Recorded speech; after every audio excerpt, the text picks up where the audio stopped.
এই টুকটুকি, আমার জন্য মাছ ভাজা করেছো, একটা মাছ ভাজা দাও।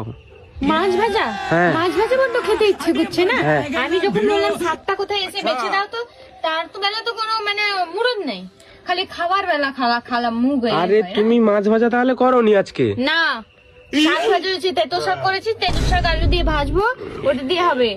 তুমি সেই আজকে সেই তেতো সেটা কি এটা দেখি, তো সবসময় এত কেন বছর বছর বলো তো? তুমি সেই আজকে সেই এই তেতো সে গিমা শাক বলে এটাকে, সে গিমা। হ্যাঁ, গিমা। গিমা খাবি না কি খাবি? এখন গিমার সিজন, গিমা খাবি? খালি মাছ ভাজা না।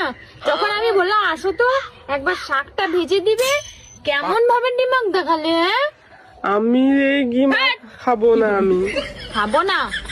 তুমি আমার জন্য মাছ ভাজা করো।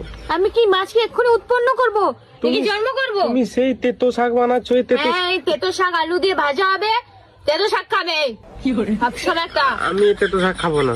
খাবি না তো? না। যা। তুই বলছে আমি এই তেতো শাক খাবো না, আমি খাবো না। আমি কি করবো তুমি আমাকে বলো তো? আমি সবসময় কত চেষ্টা করি, সব আমারও কি ভালো লাগে তেতো শাক সবসময় খেতে, কিন্তু কি করবো আমি বলো তো? বাজার হাট কিছু করবে না, মরতে হবে আমাকে, আমাকেও কষ্ট করে গিলতে হয়। আমি খাবো না মুখ। তো খাবি না কি খাবি?